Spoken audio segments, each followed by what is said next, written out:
clarifications, corrections, points changes, and new units. We have a new FAQ and errata for Bolt Action version 2, and this is from March 2022. So hi, I'm ED-SKaR, and let's have a quick look at what we've got.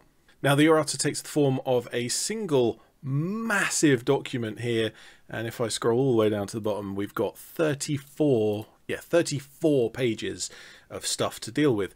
However, this is the entire update to Bolt Action since the first printing of any and all of the books. So for every section of that particular book, this includes every update that's ever been made to that book. My version of the Bolt Action rulebook actually has all of the updates that are featured here, because these are all previous updates. But what we have, if we scroll down, marked in green, are some new ones, and that is what the March 2022 update is about. And so let's quickly scroll through and see what we've got. And as I just found there, the first entries in green are the extra units for Armies of Germany. And we have essentially some armoured cars and half-tracks. The UNIC P107 Command Half-Track, and this has the Command Vehicle Special Rule and a transport of up to 10, so that can come in very handy for experienced players who know how to use it. Strangely though, no weapons by itself. So certainly a strategic entry. Next up is the GEP.M.TRSP. It's a long name. It's an armoured carrier. Still fairly cheap on the points. Even at veteran it's 144. And we've got a light anti-tank gun and two pintle-mounted medium machine guns, which is certainly a useful thing to have knocking around the battlefield. Next is Panzerkampfwagen 35R. Also specific variations, and this is a handy little light tank. We're now up to a 8+ armor, so somewhat resistant but still a light tank in the game terms. And we've got a light anti-tank gun and a coax medium machine gun, so pretty much the equivalent of a lot of other tanks, although it does have a couple of special rules. Armored all around, which I believe means it doesn't suffer the penalty from being shot in the side and rear, and also slow, which is a shame, but I guess the engine isn't powerful enough to handle all of that extra armor that's bolted to it, or welded. And finally, the Flakpanzer V Kolien. It's not something I've seen before and is a pretty impressive thing. You've got a Tiger. No, you've got a Panther chassis. So we're a 9+ medium tank, and we've got twin autocannons in the turret intended for anti-air. But according to the little description here, it was only ever built in prototype numbers. It was never mass produced. And so whenever, we've got the special rule down here, you must always take an order test, even if it has no pins. Probably very powerful, particularly kind of useful in its intended role anti-air, but also against that infantry. But then we have the negative that experimental vehicle constantly has to be rolling for orders. But we move on to some of the other armies of Bolt Action. We've got a few minor changes for the United States. We've got the sniper team changing in points value. The M5 Stuart can take a recon or recce vehicle for +10 points. And I noticed this a lot throughout, that there's been a lot of changes to the LTV4s. In this case, we're actually adding just an extra machine gun to it, or the option for an extra machine gun. But even here, there are older updates to the LTV4 and its variants. So for the Armies of Great Britain, we just have one update here, and this is for Little John adapters.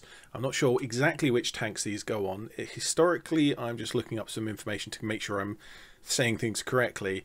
It was fitted to 40mm, or sorry, the 2-pounder British gun, to make it at least a little more potent when armor was becoming too thick for the 2-pounder to actually keep up. So the Little John adapter is essentially a squeeze bore muzzle device that kind of compresses the shell slightly and increases the velocity. It's not a terribly high-tech solution, but it did work, and it did increase the velocity and therefore the armor penetration at least a little bit. But the special rule is changing here so that if ever you are rolling to hit and roll a 1, so it's a 1 in 6 chance of that, it has broken and you need to dismount to be able to repair it. And dismounting just means that the vehicle counts as open-topped because the crew are outside of the vehicle doing the repairs. Moving on, we have some other modification to Armies of the Soviet Union. The fairly simple stuff here. The T-28 light tank is just having some of its machine guns reordered. And the Sevastopol reinforced platoon was missing its sniper. I've updated that in mine already. And now we move on to the frequently asked questions section. And the first added one here is a little confusing to me, because the question seems to be asking, okay, because fanatics are not affected by the flamethrower special rule, are units with stubborn affected by the special rule flamethrowers? And the answer is yes, fanatics are not affected by flamethrowers, and it doesn't mention stubborn at all.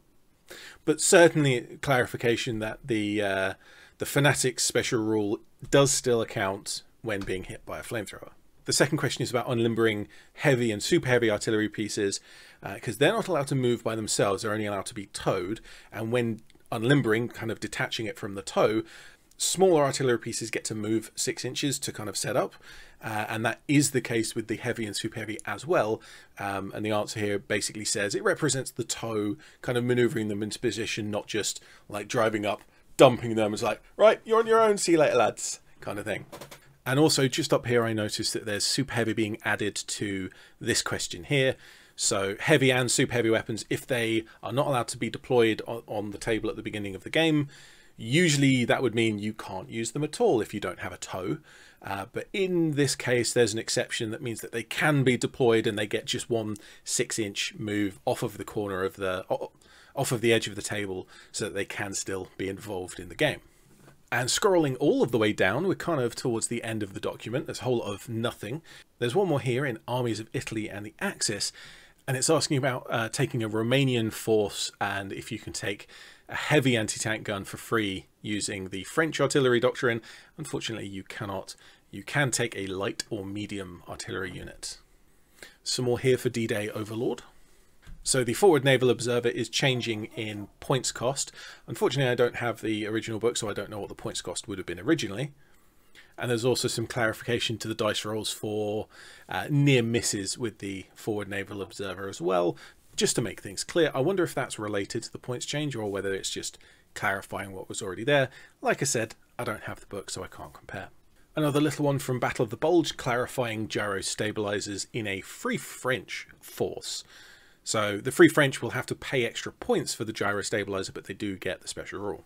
There's one from the Western Desert, and I'm going to have to break out my very best German accent to say that the Aufklärungsgruppe on page 93 of the Western Desert book are in Kubellagen, and they are supposed to be deployed and played separately on the gaming table.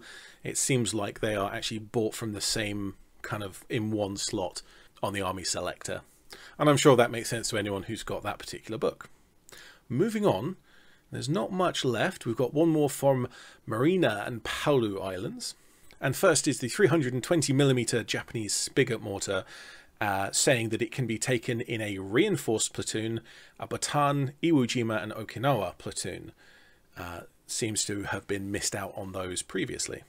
And the second one here is to do with being dug in. Some of the Japanese infantry get the ability to essentially have the down order twice. They can be dug in, which gives them the effect of down, but they can also actually go down and kind of double up on the rule. And this is just to clarify that when you quarter the hits from HE, it should be rounded up, because it didn't say that. So just a quick clarification. And there we are. That's at the end of the update, and there's an awful lot of not very much. There's a few points costs changes here and there. The Germans getting some extra armoured cars, but there's nothing really fundamental to the game kind of changing, as it were. And so, yeah, I look forward to playing some more games. If you've enjoyed this video, or if you think I'm a terrible bore, do say so in the comments down below. Thank you very much for watching. I'm ED-SKaR, and I always will be.